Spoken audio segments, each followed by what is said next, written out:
by Upton Sinclair. Chapter 5. They had bought their home.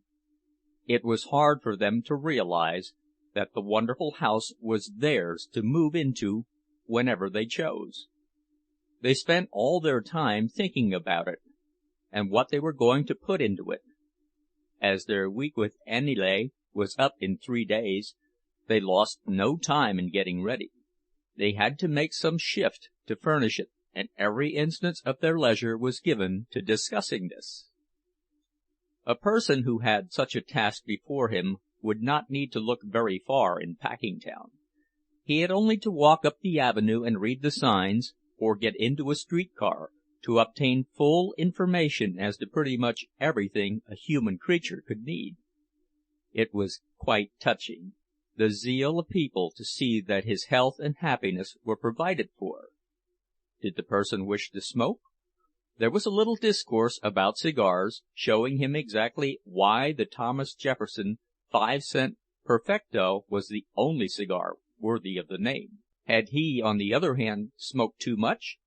Here was a remedy for the smoking habit: 25-cent doses for a quarter, and a cure absolutely guaranteed in 10 doses.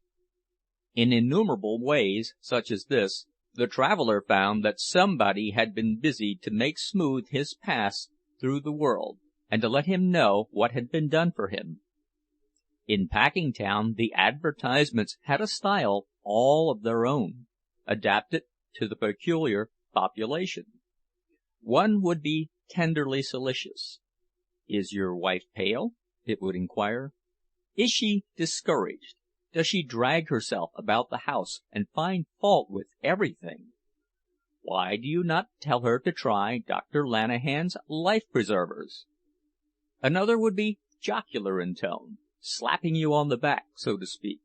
"Don't be a chump," it would exclaim. "Go ahead and get the Goliath Bunion Cure." "Get a move on you," would chime in another. "It's easy if you wear the Eureka 250 shoe." Among these importunate signs was one that had caught the attention of the family by its pictures. It showed 2 very pretty little birds building themselves a home, and Marija had asked an acquaintance to read it to her, and told them that it related to the furnishing of the house. "Feather your nest," it ran, and went on to say that it could furnish all the necessary feathers for a 4-room nest for the ludicrously small sum of $75. The particularly important thing about this offer was that only a small part of the money need be had at once. The rest one might pay a few dollars every month. Our friends had to have some furniture. There was no getting away from that. But their little fund of money had sunk so low that they could hardly get to sleep at night, and so they fled to this as their deliverance. There was more agony, and another paper for Elzbieta to sign, and then one night when Jurgis came home, he was told the breathless tidings that the furniture had arrived and was safely stowed in the house. A parlor set of 4 pieces, a bedroom set of 3 pieces, a dining-room table and 4 chairs, a toilet set with beautiful pink roses painted all over it, an assortment of crockery, also with pink roses, and so on. One of the plates in the set had been found broken when they unpacked it, and Ona was going to the store the first thing in the morning to make them change it. Also, they had promised 3 saucepans, and there had only 2 come. And did Jurgis think that they were trying to cheat them? The next day they went to the house, and when the men came from work they ate a few hurried mouthfuls at Aniele's, and then set to work at the task of carrying their belongings to their new home. The distance was in reality over 2 miles, but Jurgis made 2 trips that night, each time with a huge pile of mattresses and bedding on his head, with bundles of clothing and bags and things tied up inside. Anywhere else in Chicago he would have stood a chance of being arrested, but the policemen in Packingtown were apparently used to these informal movings, and contented themselves with a cursory examination now and then. It was quite wonderful to see how fine the house looked, with all the things in it, even by the dim light of a lamp. It was really home. and almost as exciting as the placard had described it. Ona was fairly dancing, and she and Cousin Maria took Jurgis by the arm and escorted him from room to room, sitting in each chair by turns, and then insisting that he should do the same. One chair squeaked with his great weight, and they screamed with fright, and woke the baby and brought everybody running. Altogether it was a great day, and tired as they were, Jurgis and Ona sat up late, contented simply to hold each other and gaze in rapture about the room. They were going to be married as soon as they could get everything settled, and a little spare money put by, and this was to be their home. That little room yonder would be theirs. It was, in truth, a never-ending delight, the fixing up of this house. They had no money to spend for the pleasure of spending, but there were a few absolutely necessary things, and the buying of these was a perpetual adventure for Ona. It must always be done at night, so that Jurgis could go along, and even if it were only a pepper cruet, or half a dozen glasses for 10 cents, that was enough for an expedition. On Saturday night they came along with a great basketful of things, and spread them out on the table, while everyone stood round, and the children climbed up on the chairs, or howled to be lifted up to see. There were sugar and salt, and tea and crackers, and a can of lard, and a milk pail, and a scrubbing brush, and a pair of shoes for the second oldest boy, and a can of oil, and a tack hammer, and a pound of nails. These last were to be driven into the walls of the kitchen and the bedrooms to hang things on. And there was a family discussion as to the place where each one was to be driven. Then Jurgis would try to hammer, and hit his fingers because the hammer was too small, and get mad because Ona had refused to let him pay 15 cents more and get a bigger hammer, and Ona would be invited to try it herself, and hurt her thumb and cry out, which necessitated the thumbs being kissed by Jurgis. Finally, after every one had had a try, the nails would be driven and something hung up. Jurgis had come home with a big packing box on his head, and he sent Jonas to get another that he had bought. He meant to take one side out of these tomorrow and put shelves in them, and make them into bureaus and places to keep things for the bedrooms. The nest which had been advertised had not included feathers for quite so many birds as there were in this family. They had, of course, put their dining table in the kitchen, and the dining room was used as the bedroom of Teta Elzbieta and 5 of her children. She and the 2 youngest slept in the only bed, and the other 3 had a mattress on the floor. Ona and her husband dragged a mattress into the parlor and slept at night, and the 3 men and the oldest boy slept in the other room, having nothing but the very level floor to rest on for the present. Even so, however, they slept soundly. It was necessary for Teta Elzbieta to pound more than once on the floor at 5:15 every morning. She would have ready a great pot full of steaming black coffee, and oatmeal and bread and smoked sausages, and then she would fix them their dinner pails with more thick slices of bread, with lard between them—they could not afford butter—and some onions and a piece of cheese, and so they would tramp away to work. This was the first time in his life that he had ever really worked, it seemed to Jurgis. It was the first time that he had ever had anything to do which took all he had in him. Jurgis had stood with the rest up in the gallery, and watched the men on the killing beds, marveling at their speed and power as if they had been wonderful machines. It somehow never occurred to him to think of the flesh and blood side of it. That is, not until he actually got down into the pit and took off his coat. Then he saw things in a different light. He got at the inside of them. The pace they set here, it was one that called for every faculty of a man, from the instant the first steer fell till the sounding of the noon whistle, and again from 12:30 till heaven only knew what hour in the late afternoon or evening. There was never one instant's rest for a man, for his hand or his eye or his brain. Jurgis saw how they managed it. There were portions of the work which determined the pace of the rest, and for these they had picked men whom they paid high wages, and whom they changed frequently. You might easily pick out these pacemakers, for they worked under the eye of the bosses, and they worked like men possessed. This was called speeding up the gang, and if any man could not keep up the pace, there were hundreds outside begging to try. Yet Jurgis did not mind it. He rather enjoyed it. It saved him the necessity of flinging his arms about and fidgeting as he did in most work. He would laugh to himself as he ran down the line, darting a glance now and then at the man ahead of him. It was not the pleasantest work one could think of, but it was necessary work. And what more had a man the right to ask than a chance to do something useful, and to get good pay for doing it? So Jurgis thought, and so he spoke in his bold, free way. Very much to his surprise, he found that it had a tendency to get him into trouble, for most of the men here took a fearfully different view of the thing. He was quite dismayed when he first began to find it out that most of the men hated their work. It seemed strange. It was even terrible, when you came to find out the universality of the sentiment, but it was certainly the fact. They hated their work. They hated the bosses, and they hated the owners. They hated the whole place, the whole neighborhood, even the whole city, with an all-inclusive hatred, bitter and fierce. Women and little children would fall to cursing about it.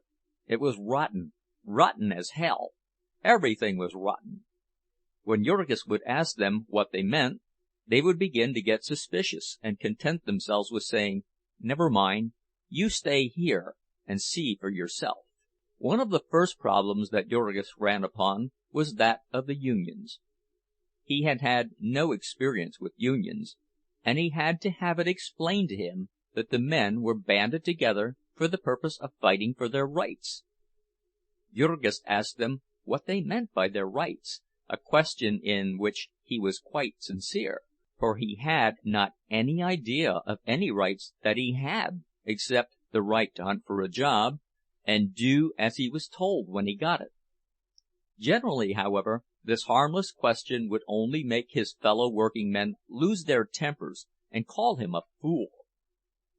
There was a delegate of the Butcher Helpers Union who came to see Jurgis to enroll him, and when Jurgis found out that this meant that he would have to part with some of his money, he froze up directly, and the delegate, who was an Irishman and only knew a few words of Lithuanian, lost his temper and began to threaten him. In the end, Jurgis got into a fine rage, and made it sufficiently plain that it would take more than one Irishman to scare him into a union. Little by little he gathered that the main thing the men wanted was to put a stop to the habit of speeding up. They were trying their best to force a lessening of the pace, for there were some, they said, who could not keep up with it, whom it was killing. But Jurgis had no sympathy with such ideas as this. He could do the work himself, and so could the rest of them, he declared, if they were good for anything. If they couldn't do it, let them go somewhere else. Jurgis had not studied the books, and he would not have known how to pronounce laissez-faire, but he had been round the world enough to know that a man has to shift for himself in it, and that if he gets the worst of it, there is nobody to listen to him holler. Yet there have been known to be philosophers and plain men who swore by Malthus in the books, and would, nevertheless, subscribe to a relief fund in time of a famine. It was the same with Jurgis, who consigned the unfit to destruction, while going about all day, sick at heart because of his poor old father, who was wandering somewhere in the yards, begging for a chance to earn his bread. Old Antanas had been a worker ever since he was a child. He had run away from home when he was 12, because his father beat him for trying to learn to read, and he was a faithful man, too. He was a man you might leave alone for a month, if only you made him understand what you wanted him to do in the meantime. And now here he was, worn out in soul and body, and with no more place in the world than a sick dog.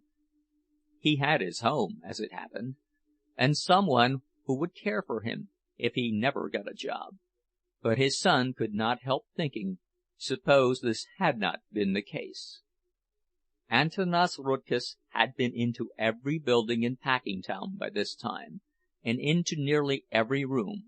He had stood mornings among the crowd of applicants till the very policemen had come to know his face, and to tell him to go home and give it up.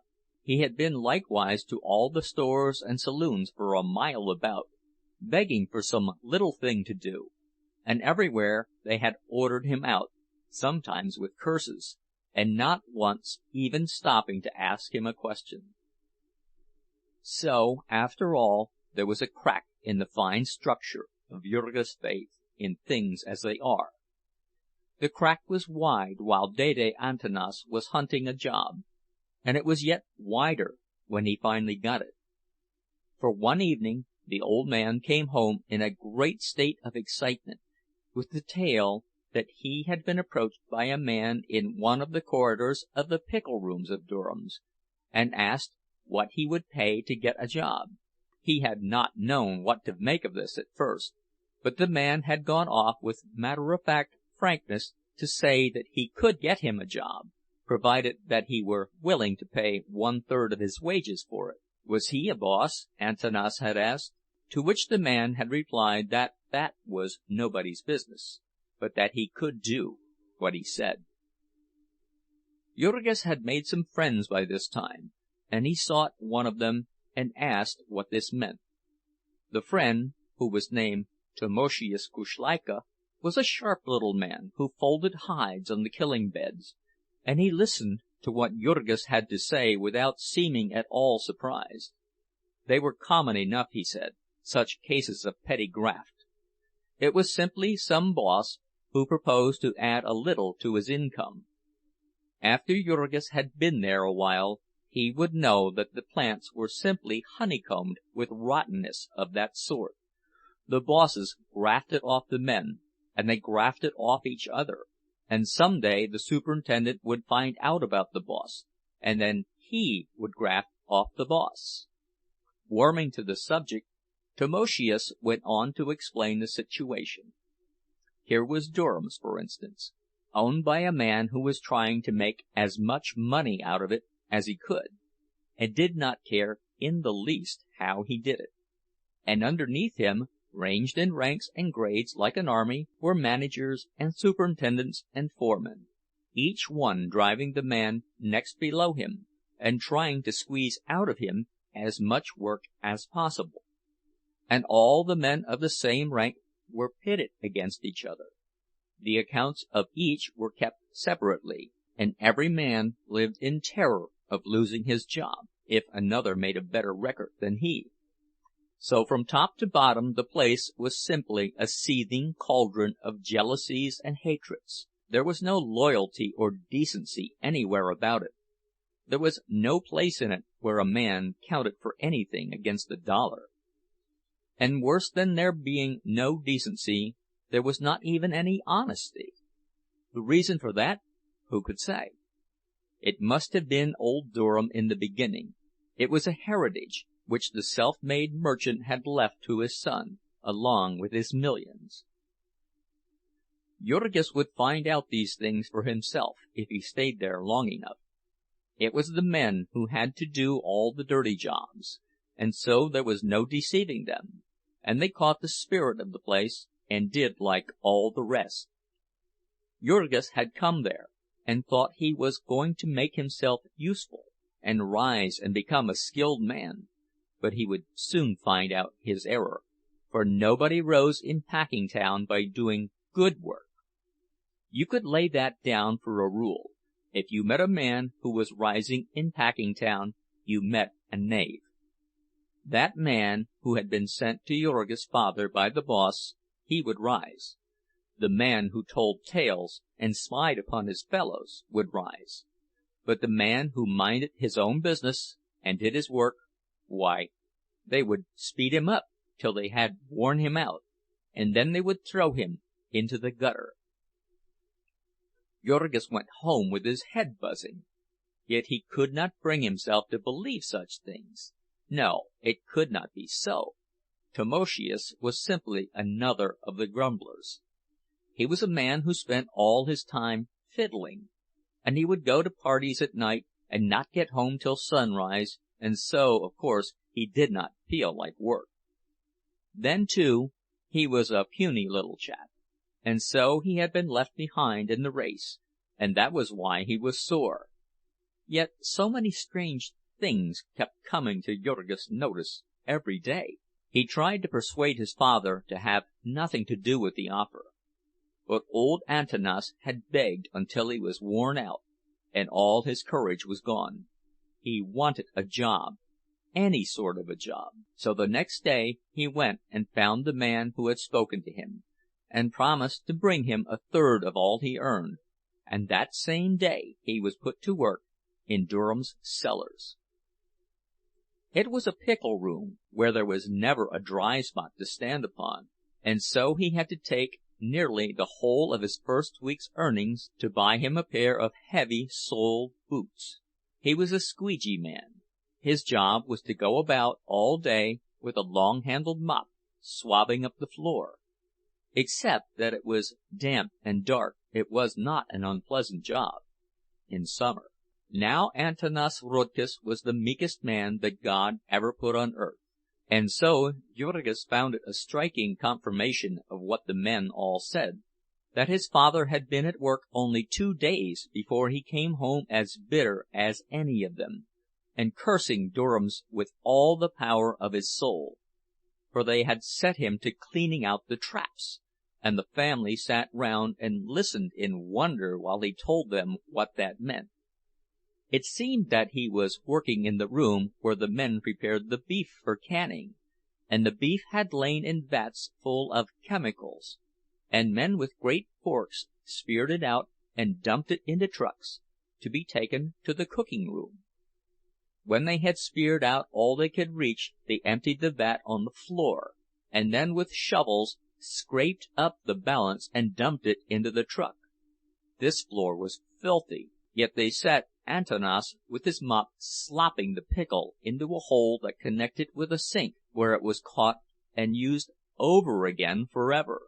And if that were not enough, there was a trap in the pipe where all the scraps of meats and odds and ends of refuse were caught, and every few days it was the old man's task to clean these out and shovel their contents into one of the trucks with the rest of the meat. This was the experience of Antanas. And then there came also Jonas and Maria with tales to tell. Maria was working for one of the independent packers, and was quite beside herself and outrageous with triumph over the sums of money she was making as a painter of cans. But one day she walked home with a pale-faced little woman who worked opposite to her, Jadwiga Marcinkus by name, and Jadwiga told her how she, Maria, had chanced to get her job. She had taken the place of an Irish woman who had been working in that factory ever since anyone could remember. For over 15 years, so she declared.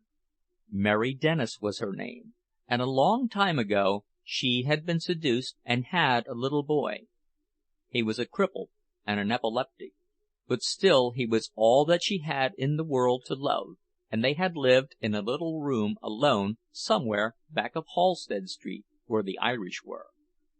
Mary had had consumption, and all day long you might hear her coughing as she worked.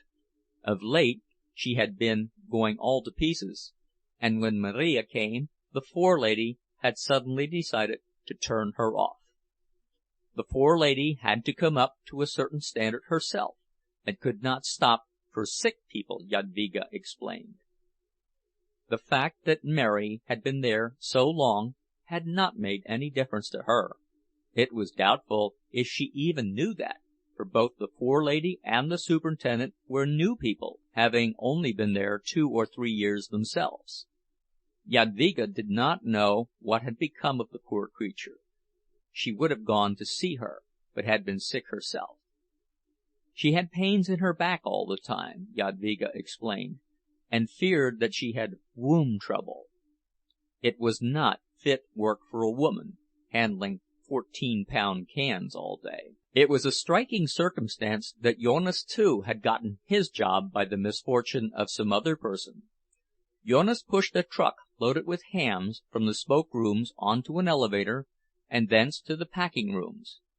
The trucks were all of iron and heavy, and he put about 80 hams on each of them, a load of more than 1/4 of a ton. On the uneven floor it was a task for a man to start one of these trucks, unless he was a giant, and when it was once started, he naturally tried his best to keep it going. There was always the boss prowling about, and if there was a second's delay he would fall to cursing Lithuanians and Slovaks and such, who could not understand what was said to them. The bosses were wont to kick about the place like so many dogs. Therefore these trucks went for the most part on the run, and the predecessor of Jonas had been jammed against a wall by one, and crushed in a horrible and nameless manner. All of these were sinister incidents, but they were trifles compared to what Jurgis saw with his own eyes before long. One curious thing he had noticed the very first day, in his profession of shoveler of guts, which was the sharp trick of the floor bosses whenever there chanced to come a slunk calf. Any man who knows anything about butchering knows that the flesh of a cow that is about to calve, or has just calved, is not fit for food. A good many of these came every day to the packing houses, and of course, if they had chosen, it would have been an easy matter for the packers to keep them till they were fit for food. But for the saving of time and fodder, it was the law that cows of that sort came along with the others, and whoever noticed it would tell the boss, and the boss would start up a conversation with the government inspector, and the two would stroll away. So, in a trice, the carcass of the cow would be cleaned out, and entrails would have vanished. It was Jurgis' task to slide them into the trap, calves and all, and on the floor below they took out these slunk calves, and butchered them for meat, and even used the skins of them. One day a man slipped and hurt his leg, and that afternoon, when the last of the cattle had been disposed of, and the men were leaving, Jurgis was ordered to remain and do some special work which this injured man had usually done. It was late, almost dark, and the government inspectors had all gone, and there were only 12 or 13 of men on the floor. That day they had killed about 4,000 cattle, and these cattle had come in freight trains from far states, and some of them had got hurt. There were some with broken legs, and some with gored sides. There were some that had died, from what cause no one could say, and they were all to be disposed of, here in darkness and silence. Downers, the men called them, and the packing house had a special elevator upon which they were raised to the killing beds, where the gang proceeded to handle them, with an air of businesslike nonchalance which said, plainer than any words, that it was a matter of everyday routine. It took a couple of hours to get them out of the way, and in the end Jurgis saw them go into the chilling rooms with the rest of the meat, being carefully scattered here and there so that they could not be identified. When he came home that night, he was in a very somber mood, having begun to see at last how those might be right who had laughed at him for his faith in America. End of chapter 5. Recording by Tom Weiss.